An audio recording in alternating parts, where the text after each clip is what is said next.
Hello, friend. Welcome back to my Christmas stories. Today we will be reading Christmas in Neverland.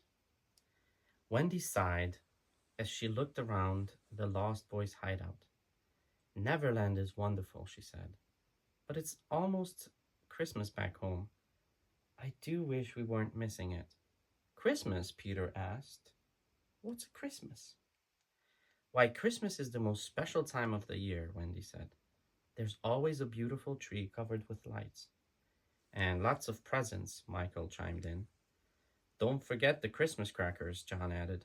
They make such a wonderful kaboom when they explode.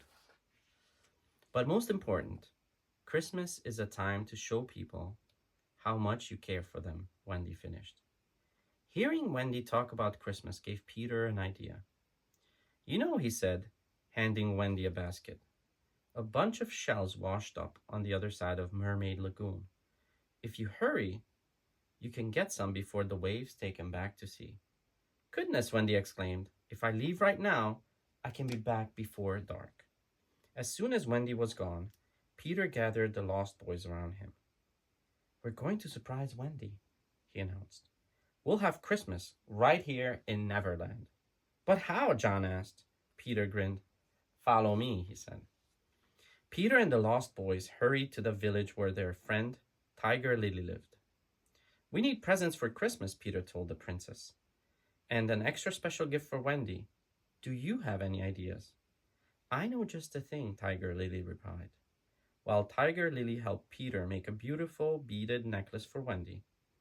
Her father taught the Lost Boys how to make arrowheads.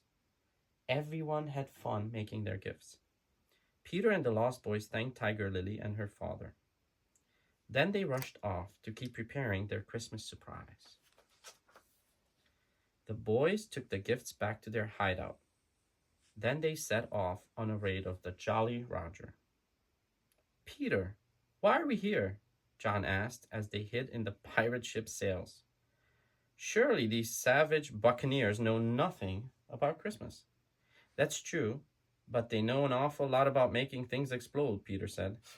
I'm going to swipe some powder from their cannons to make our Christmas crackers. Captain Hook was so busy watching for the crocodile that he didn't notice Peter duck into the Jolly Roger's storeroom. Moments later, Peter burst out onto the deck, carrying a bulging bag of powder. He tossed a handful right into Captain Hook's face, making the pirate sneeze. Thanks for the powder, you codfish, Peter Pan shouted. I'll get you for this, Pan, Captain Hook yelled as the boys raced away, laughing. Next, Peter and the Lost Boys scouted the forest for the perfect Christmas tree.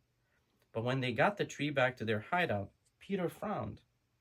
This tree doesn't look so special, he said. That's just because it doesn't have any decorations yet, John assured him. The Lost Boys went to work. Soon every branch of the tree was decorated with buttons and acorns, arrowheads and seashells, and long garlands of flowers. In no time, the Lost Boys transformed the hideout. Beneath the festive tree stood piles of presents and stacks of homemade Christmas crackers.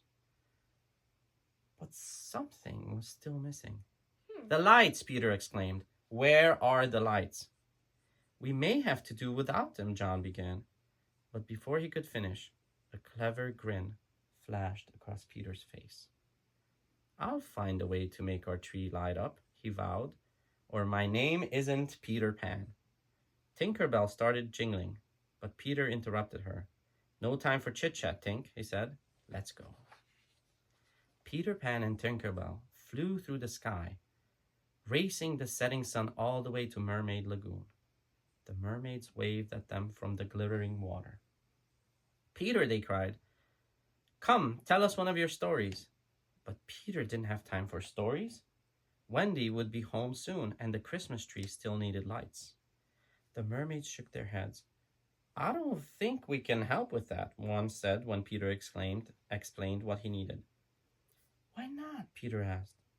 I've seen the way Mermaid Lagoon lights up at night. If you let me borrow your lights, I'll bring them back tomorrow. Mermaid Lagoon lights up because our fish glow in the dark, another mermaid explained as a fish swam by. The fish won't glow if they leave the water. By the time Peter and Tinker Bell got home, twilight had fallen. There's got to be some way to light that tree, Peter said. Tink put her hands on her hips and jingled at him. But Peter wasn't listening. Not now, Tink, I'm trying to think, he said. Tinker Bell stormed into her lantern, sending flashes of light around the clearing. That gave Peter a new idea. He hollered for the Lost Boys. Fireflies, Peter announced. We'll use fireflies to light our Christmas tree. The Lost Boys leapt into the air, catching fireflies in their hats. But when they took the fireflies over to the Christmas tree, the glowing bugs flew away. Peter sat down on an old stump. It's no use, he said, defeated. Christmas is ruined. Now, it's still a very nice tree, John said, even if it is getting too dark to see it properly. Tinker Bell peeked out of her lantern. Maybe now Peter would listen to her.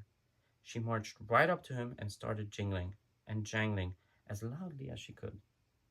Peter Pan's eyes grew wide. You mean you can make the tree light up? He exclaimed. Why didn't you say so before? Moments later, Wendy returned to an unusually dark hideout. Hello, she called. Where is everyone?